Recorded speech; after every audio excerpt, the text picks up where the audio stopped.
Resistance दिया हुआ है 12 ओम्स पर मीटर और उसकी रेडियस दे रखी है 10 सेंटीमीटर। तो रेडियस इसकी 10 सेंटीमीटर है, ये इसका रेडियस हो गया 10 सेंटीमीटर। तो जो वायर है वो उसका सर्कमफेरेंस है, तो इसका सर्कमफेरेंस निकालिए तो लेंथ ऑफ वायर हो जाएगा, सर्कमफेरेंस हो जाएगा 2 पाई r के इक्वल, 2 पाई r, तो ये हो जाएगा 2 पाई और r की वैल्यू हो जाएगी, ये पर मीटर दिया हुआ है तो रेडियस को भी हम मीटर में लिख लेंगे। रेडियस 10 सेंटीमीटर दिया हुआ है मतलब 0.1 मीटर हो जाएगा, 0.1 मीटर, तो ये 0.1 यानी कि 0.2 इंटू पाई मीटर, ये सर्कमफेरेंस या लेंथ ऑफ द कंडक्टर होगा।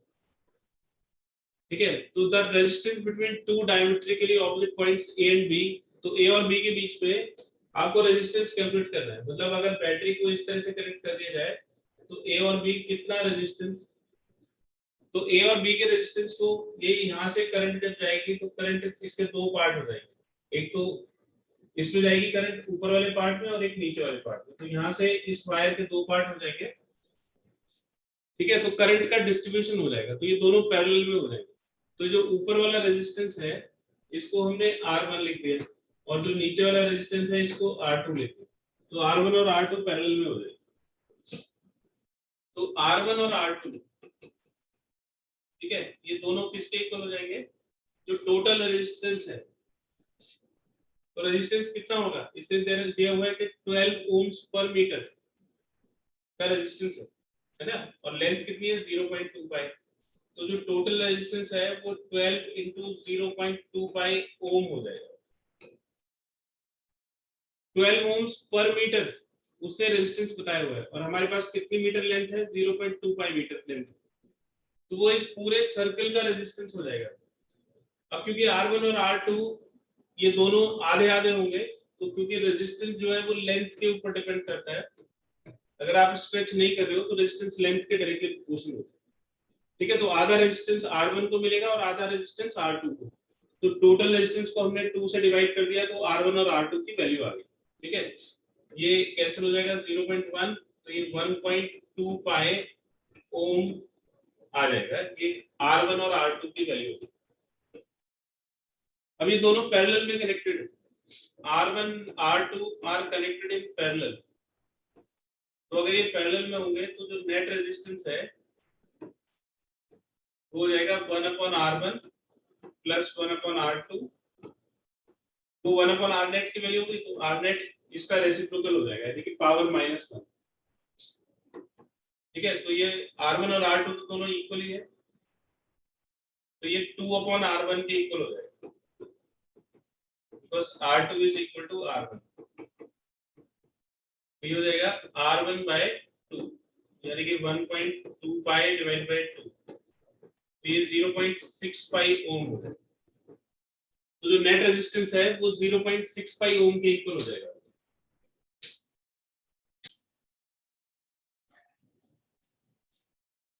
क्वेश्चन नंबर 4 में ये जो 4 ओम का रेजिस्टेंस है इसके अक्रॉस वोल्टेज और 3 ओम के अक्रॉस वोल्टेज इक्वल होगी या नहीं होगी।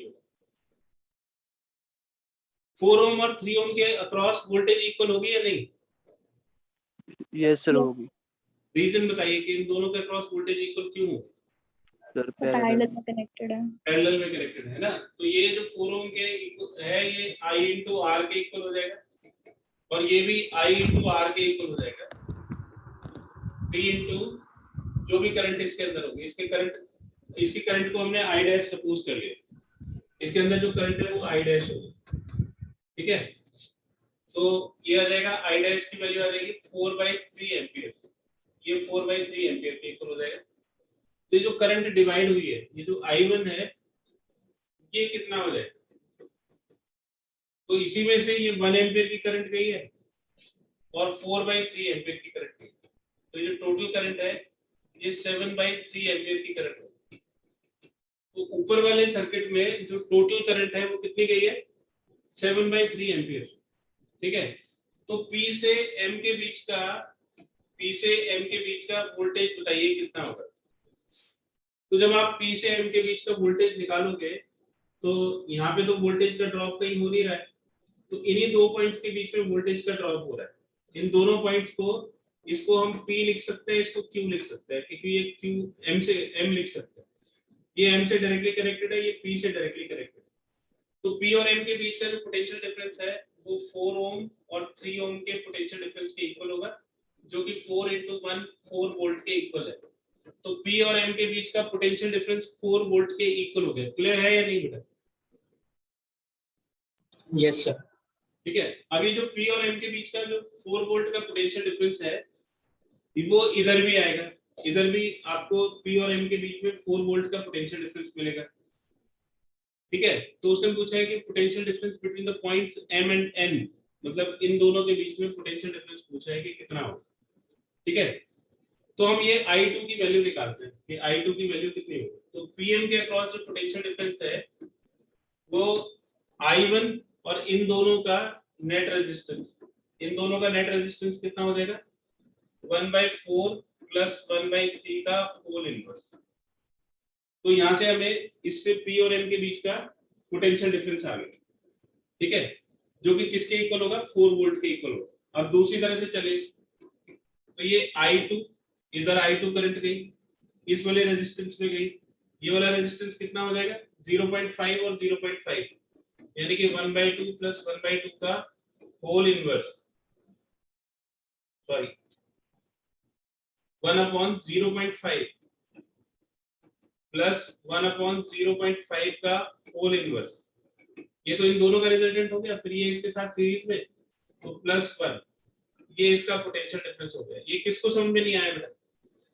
हमने इस तरफ से P और M के बीच का टोटल रेजिस्टेंस निकाला, इन दोनों का पैरेलल कॉम्बिनेशन, और उसको इसके साथ सीरीज में कनेक्ट कर दिया, ऐड कर दिया, तो ये टोटल रेजिस्टेंस आ। ठीक है, तो ये वाला जो PM का पोटेंशियल डिफरेंस है ये 4 वोल्ट के इक्वल होगा। 4 ओम में जो पोटेंशियल डिफरेंस होगा वही पोटेंशियल डिफरेंस P और M के बीच में होगा। तो चाहे तो इसको सॉल्व कर लीजिए I1 के साथ, या डायरेक्टली इसको 4 वोल्ट लिख सकते हैं। I2, इन दोनों को सॉल्व करके बताइए बेटा कितना हो जाएगा। ये 2 हो गया, ये 2 हो गया, तो 2 + 2 4, 4 का इनवर्स हो गया 1/4 प्लस 1। ठीक है, तो 4 = I2 × 5/4। तो I2 की वैल्यू कितनी हो जाएगी, करंट कितनी हो जाएगी? तो करंट हो जाएगी 4 × 4 / 5, तो 16/5, ये 3.2 एम्पियर हो जाएगी। तो ये वाली जो करंट है ये 3.2 एम्पियर जा रही है, तो I2 इधर से जाएगी, इधर से भी I2 करंट जाएगी, ये दोनों ऐड होके फिर से I2 के इक्वल हो जाएगी। तो M और N के बीच का जो पोटेंशियल डिफरेंस है वो हो जाएगा I2, क्योंकि उसमें I2 करंट है, और इसका रेजिस्टेंस, ये रेजिस्टेंस 1 ओम के इक्वल। I2 की वैल्यू हमने निकाली 3.2 × 1, तो M और N के बीच का जो वोल्टेज है वो 3.2 वोल्ट के इक्वल होगा।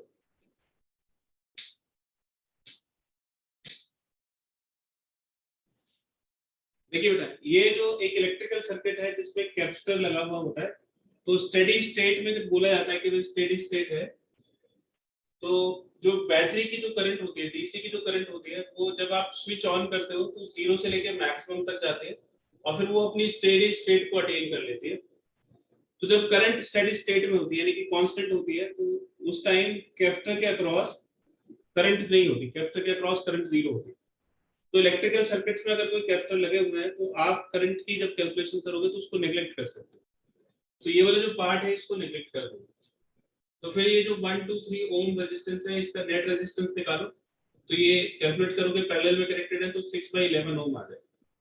तो इन तीनों का जो मॉडिफाइड सर्किट है वो इस तरह से देखेगा, 6/11 ओम का रेजिस्टेंस यहाँ पे आपको मिल जाएगा। अब टोटल करंट आपको निकालनी, तो टोटल करंट हो जाएगा E/R + small r। Capital R हमने निकाल लिया 6/11, स्मॉल r गिवन नहीं है तो उसको 0 ले गया, तो 11 एम्पीयर की करंट आ गई, यानी कि इसमें 11 एम्पीयर की करंट होगी। उससे आप A और B के अक्रॉस वोल्टेज निकाल सकते हो। तो A और B के अक्रॉस वोल्टेज हो गई I × R 6 वोल्ट के बराबर। तो ये वाला जो सर्किट है इसमें से हमने कैपेसिटर को इस तरह से कंसीडर कर सकते हैं।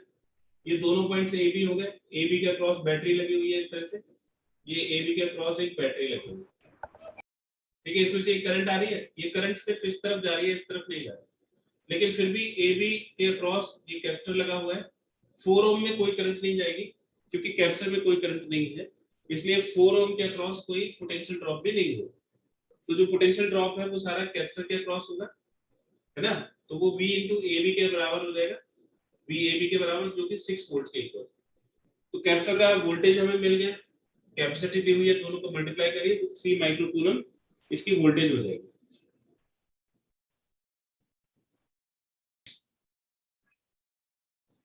देखिए बेटा, figure show the network of 8 resistors each of equal to ohm. देखिए इसमें हर कोई जो है 2 ओम का रेजिस्टर है, ये 2 ओम है, ये 2 ओम है, ये 2 ओम है, तो हर कोई 2 ओम का रेजिस्टर है, ठीक है। ये 2 ओम का रेजिस्टर है, ये भी 2 ओम का रेजिस्टर है, तो हर एक रेजिस्टेंस 2 ओम का दिया हुआ है।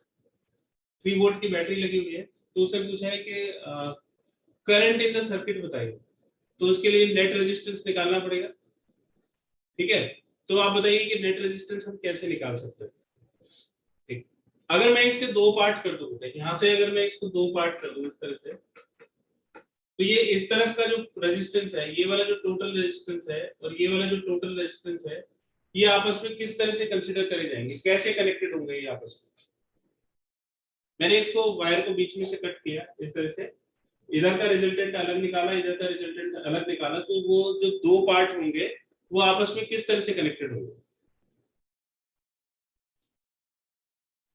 सर सीरीज में कनेक्टेड होंगे। तो जो लेफ्ट वाला पार्ट है ये आपको किस तरह से दिखाई देगा, ए से एक रेजिस्टेंस जाएगा 2 ओम का, ये 2 ओम का एक रेजिस्टेंस जाएगा, 2 ओम का दूसरा रेजिस्टेंस जाएगा, है ना। ये दोनों रेजिस्टेंस फिर से 2 ओम के एक रेजिस्टेंस के साथ कनेक्टेड होंगे, फिर इससे 2 ओम का आधा, तो आधी लेंथ कर दोगे तो 1 ओम का रेजिस्टेंस आ जाएगा, और फिर ये भी 1 ओम का रेजिस्टेंस आ जाएगा, ठीक है। फिर इसको इसके साथ सीरीज में कनेक्ट करोगे तो यहाँ भी बिल्कुल इसी तरह का एक नेटवर्क आएगा। तो ये इस तरह का जो नेटवर्क है इसको क्या बोलता है, क्या बन गया ये, व्हीटस्टोन। अब इसको चेक करिए कि जो व्हीटस्टोन ब्रिज है ये बैलेंस्ड है या नहीं। तो इसमें R1/R2 की वैल्यू निकालो, R1/R2 कितना हो जाएगा 2/1, ठीक है, और R3/R4 की वैल्यू निकालो, वो भी 2/1 के इक्वल। तो इसका मतलब R1/R2 किसके इक्वल हो गया, R3/R4 के इक्वल हो गया। तो R1/R2 is equal to R3/R4। तो इसका मतलब हो गया कि therefore bridge, Wheatstone bridge is balanced. ये जो ब्रिज है ये बैलेंस्ड है, और अगर ये बैलेंस्ड है तो आप इसको नेग्लेक्ट कर सकते हैं, ठीक है।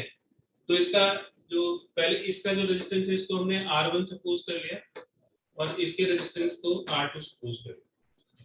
तो जो इनका रेजिस्टेंस है डैश कंसीडर कर लीजिए, तो R1 डैश और R2 डैश ये दोनों इक्वल होंगे, ठीक है।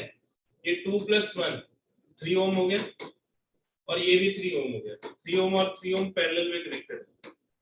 ये 2/3 का रेसिप्रोकल, और 2/3 का रेसिप्रोकल कितना हो जाएगा 3/2, ठीक है। तो ये जो नेट रेजिस्टेंस है ये 3/2 ओम के इक्वल होगा। क्लियर है बेटा? Yes sir. तो इसका जो नेट रेजिस्टेंस है ये भी R1 डैश भी 3/2 के ओम के इक्वल हो गया R2 डैश। तो जो नेट रेजिस्टेंस है वो किसके इक्वल हो जाएगा, R1 dash plus R2 dash के इक्वल हो जाएगा।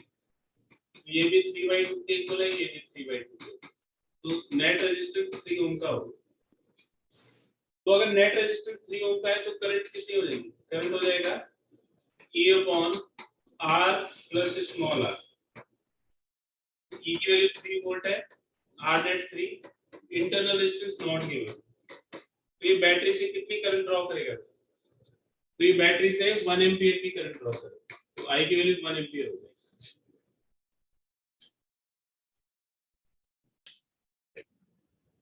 फिर मैं आपको बताता हूँ, ये जैसे पोटेंशियोमीटर का वायर है, ये एक पोटेंशियोमीटर का वायर है, और इसको ये A B एक पोटेंशियोमीटर, यहाँ पे आपने जॉकी लगा दिया, ठीक है। फिर इधर एक सेल लगा दिया इस तरह से, और यहाँ पे गैल्वेनोमीटर लगा दिया। तो ये जो EMF है ये इस वोल्टेज के इक्वल कब होता है, EMF AJ के वोल्टेज के इक्वल कब होता है, जब इसका डिफ्लेक्शन कितना होता है 0। या आप बोलिए कि इसका डिफ्लेक्शन 0 तब होता है जब EMF इसके पोटेंशियल डिफरेंस के बराबर हो। तो वही सिचुएशन यहाँ पे दिख रही है या नहीं, ये कह रहा है कि जो करंट है 8 ओम में वो ई को कनेक्ट करने से पहले और ई को कनेक्ट करने के बाद एक जैसी है ना। तो वो तभी रह सकती है कि जब इधर कोई करंट ना आए। इधर करंट कब नहीं आएगी, जब ये वाला पोटेंशियल डिफरेंस इस वाले पोटेंशियल डिफरेंस के इक्वल हो। ठीक है, तो अब हमारा काम रह गया सिंपल सा कि हम ए और बी के अक्रॉस पोटेंशियल डिफरेंस निकालें कि ए और बी के अक्रॉस कितना पोटेंशियल डिफरेंस होगा जब हमने सेल कनेक्ट नहीं किया। ये वाला जो सेल है ये कनेक्ट नहीं किया, तो ये वोल्टेज निकालना तो बड़ा आसान है। इसमें आई करंट है, तो ये हो जाएगा आई यानी कि total current from the battery into 8 ओम, इतनी वोल्टेज होगी। अब हम इसकी टोटल करंट निकाल लेते हैं। करंट हो जाएगी EMF divided by net resistance 6 + 8 + 10, ये नेट रेजिस्टेंस हो गया और इंटरनल रेजिस्टेंस हो गया 0। तो ये आई हो गया, ये आर हो गया। ठीक है, 12 × 96 और 24, ये हो जाएगा 4 वोल्ट। तो इसका ईएमएफ कितना हो जाएगा बेटा, 4 वोल्ट के इक्वल हो जाएगा।